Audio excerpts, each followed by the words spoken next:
and day 17 is drawing to an end. Can't believe we're here at long last. We have less than 48, well, a little bit over 48 hours left until we get to the end of RAV 2024. We've got a huge amount to get through in tonight's live. So I'm actually going to bring Kerrie Edwards in straight away. She's waiting in the wings at the moment. We're going to have a bit of a chat about the next bold move for RAV. So what's ahead for RAV over the next few years? And also, after we've had a chat, I am going to try to replay the Margie and Hannah interview from a couple of nights ago, from Friday the 13th. I'll never forget that night when everything went a bit glitchy.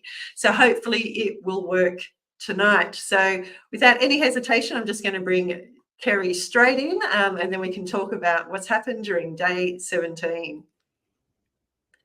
Hello, Kerrie. How are you? I'm very good, thank you. Excellent. How's your day 17 been? My day 17's been awesome. I now have 3.63 kilometres to knock over my silver. So tomorrow I'll be a silver medalist. That is amazing. Did you do the silver medal? Golly gosh, tongue-tied on day 17. Silver medal last year, or is this your first silver? No, this is my first. So last year was obviously my first effort at Run Against Violence Challenge.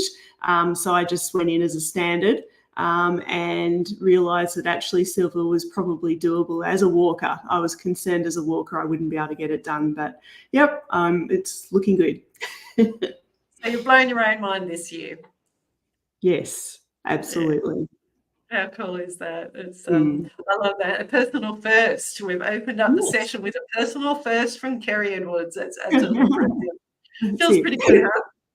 It is good. I'm contemplating whether gold's a possibility, but yeah, well, I've got a year to think about it, so we'll see. I kicked my computer then when you said that.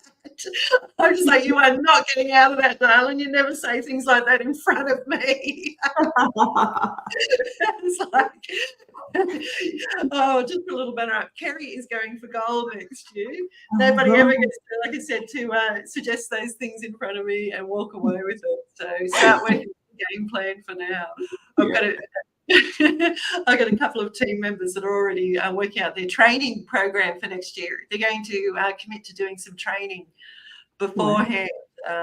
So, yeah, we say that every year, don't we? But yes, you always end up leaving it too late. So, Kerrie, we now have 65 teams across the line have reached. Isn't that amazing? 65. And there's plenty more coming. I know, I was just saying before, my team's currently in Katoomba. We've just finished crossing the 6-foot track, which has been cool.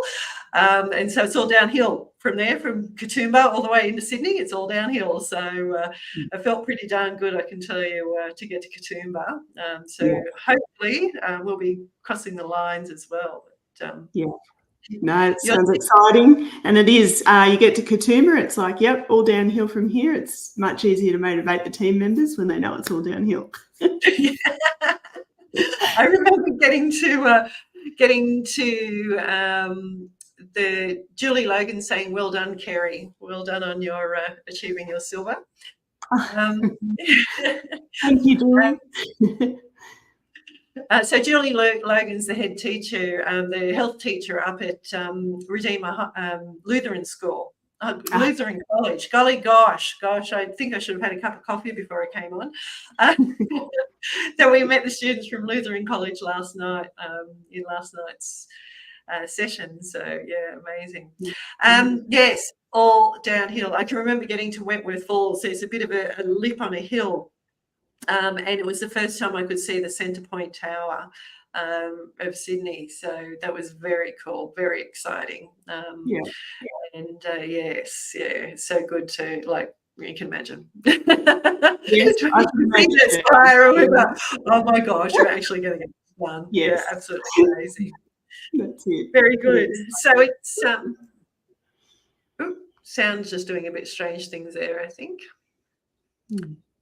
Look, the reason I've got you in tonight is for us to talk about Rav's next bold move, talking about bold moves. So when in 2017, when, like I said, I was running down that hill looking at the Centre Point Spire, of course, I was being accompanied by 2,000 people online doing the very first Rav challenge.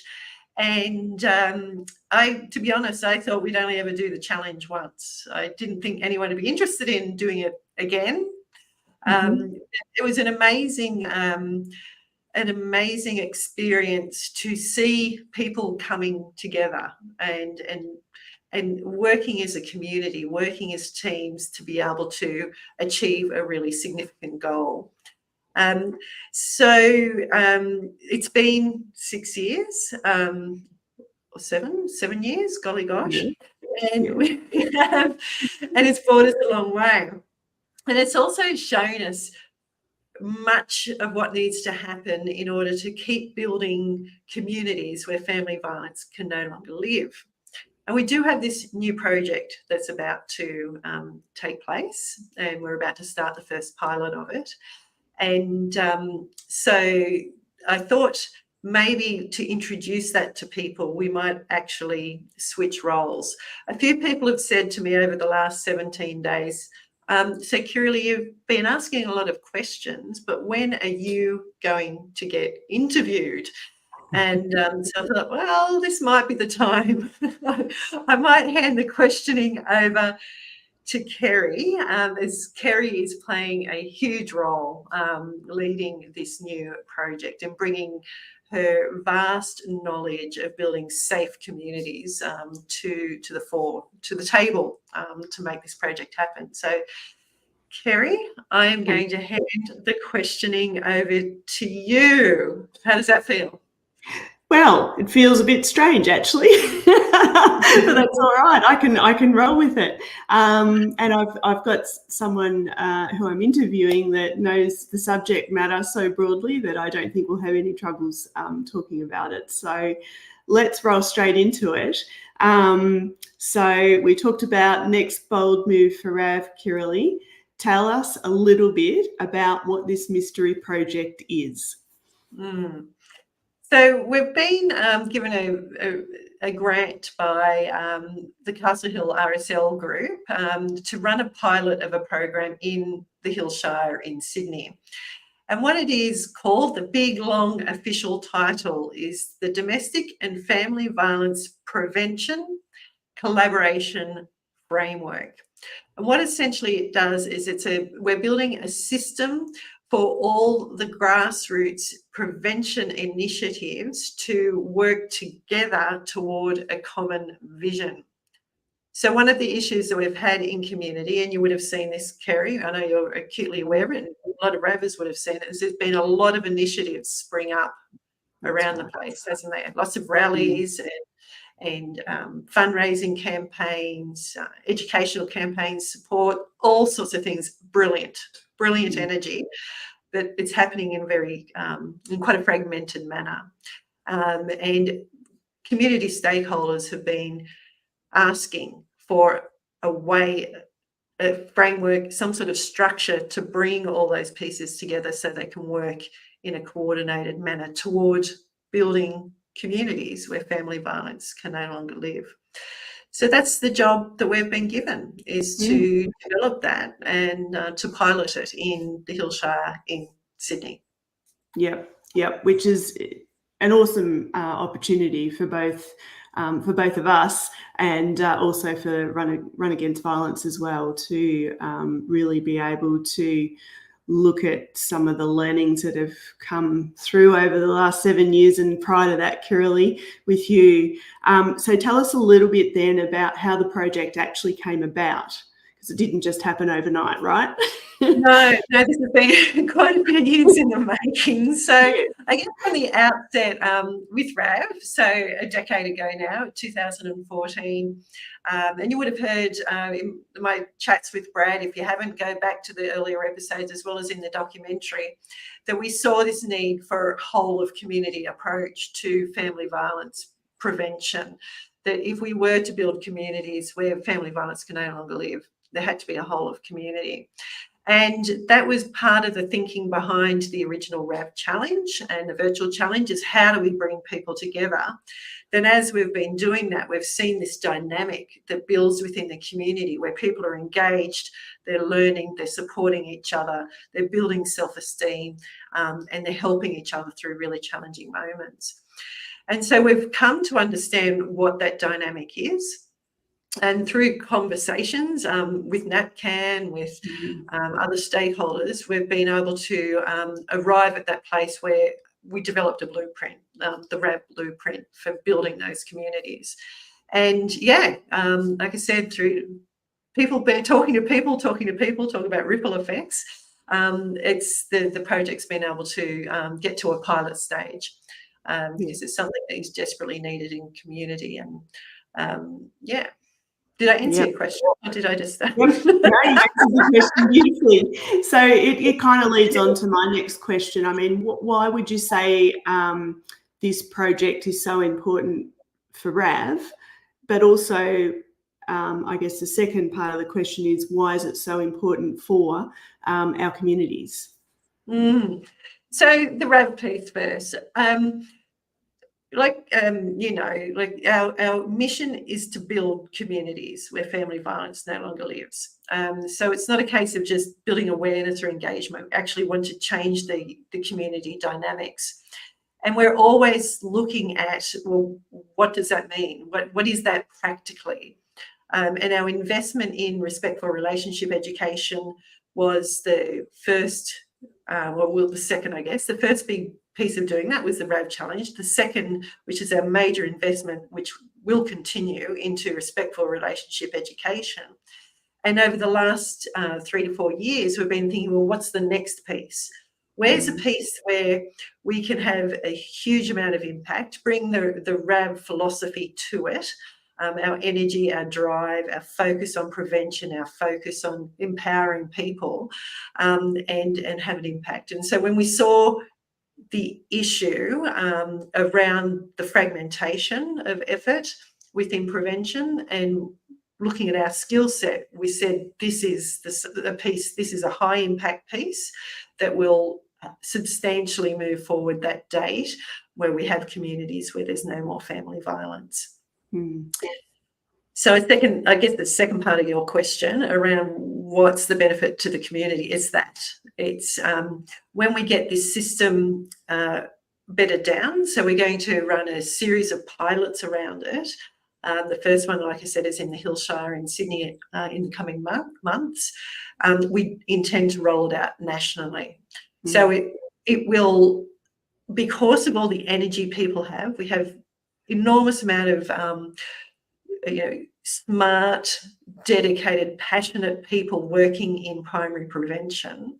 What we're going to be doing is, I guess, enabling all of those pieces to click together so that they can really drive forward and achieve the vision that everyone wants to achieve. So ultimately, is it Rosie?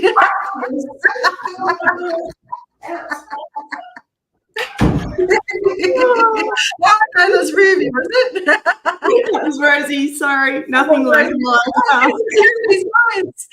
So we'll get to that place where we no longer have violence in our communities, and I think we're both, not just us, as many people are convinced that it is something that's achievable, and there's plenty of case studies showing that it is achievable in different contexts, and so it's to be able to play this role, this really significant role. Yes, next question. Yes. So my next question, between dogs barking, is really what excites you the most about this project? You personally. Me personally, the impact that I can see that it's going to have. I see it across RAV a lot. We've got these just huge-hearted human beings working incredibly hard to achieve an outcome, and I can see that by putting these pieces into play, they're going to get their dreams come true. They're going to have the impact that they want to have. They're going to see change in their communities. They're going to feel the reward of their hard work. And to be able to do that for people and to support people to do that, that's a really, really special thing, to be able to have that opportunity, and to see, I guess, that RAV philosophy continue to grow and expand, where everyone has a role, everyone can contribute, and everyone's supported to do that. That's pretty special. Yeah, no, it definitely is. And I think for me as well, that's something that really clicks, the fact that the opportunity will be in our hands, and that ability to really make a huge meaningful difference, excuse me, right across Australia once we get these pilot pieces under our belts. Probably my last question for you then is just a little bit about some of the stakeholders that you've already, and well, both of us, we've started already engaging with key stakeholders. What's the feeling from some of those stakeholders that you've been talking with? Oh, they're hankering for it. They're so keen for it. So talking to police, talking to DV committees, talking to people that are running rallies, and talking to local council, talking to all sorts of people. They're all just saying, yes, we desperately need this. We need it to be able to pull together and work more cohesively together and break those silos. It's not a new theme. So day before Friday. I'm losing track. In New South Wales, in particular, they released their primary prevention strategy, and in it talks about whole of community, and all the peak bodies across the sector have been talking whole of community approaches for quite some time, in this frustration around silos, but nobody's actually built the mechanism to address that at a grassroots level, and that's what we're doing. So instead of just the talk's important, absolutely, the big picture's important, but this is actually the missing piece that will enable that principle to be implemented. Yeah. Yeah, no, that's great. So I think this is probably a good lead into the next couple of people who you're going to be putting on the show tonight.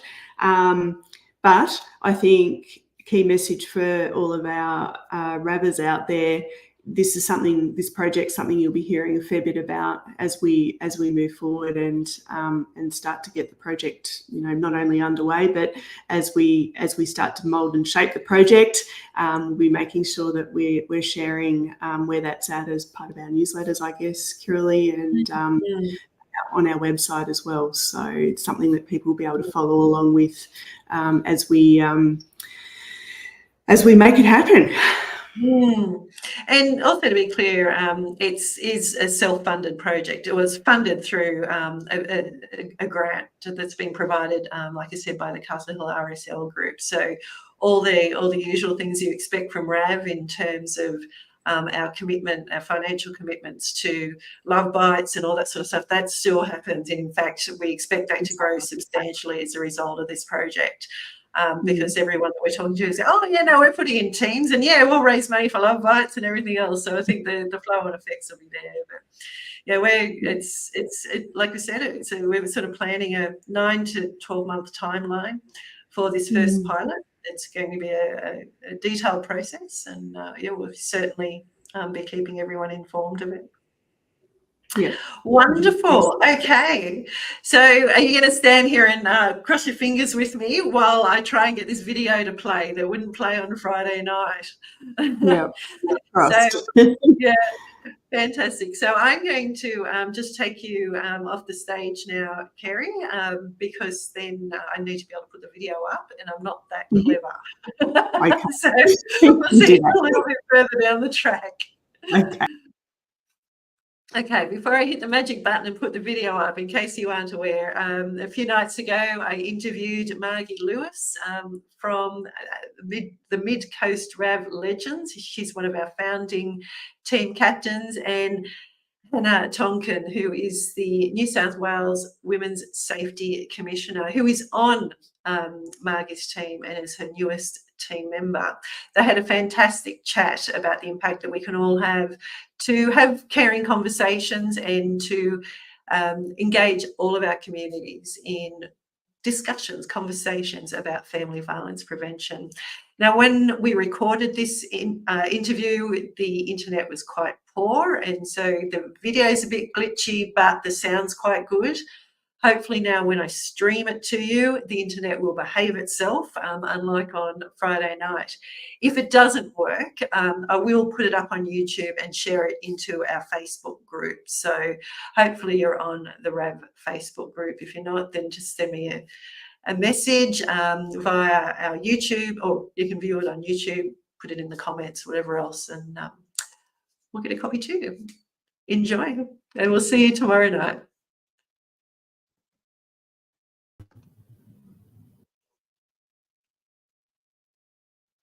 So welcome, Margie and Hannah, and we are now at day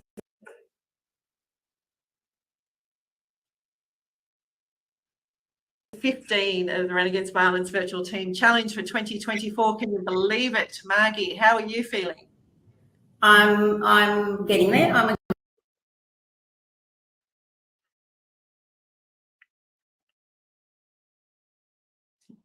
exhausted, but I've tried to make sure that every single walk or run I've gone out and done has been somewhere different, a different track.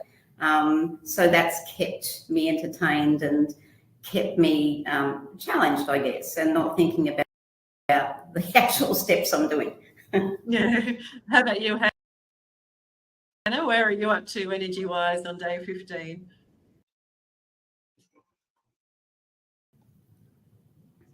I'm feeling pretty good. This is actually the first time I've done this, so I'm really enjoying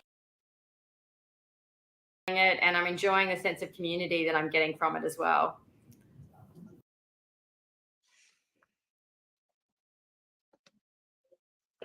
Okay, folks, it's clearly not going to work for me, this video. So as I said before, I will put it up onto our YouTube channel and I will share it across, and hopefully then it will stream well. I don't know, it must be something in the actual video.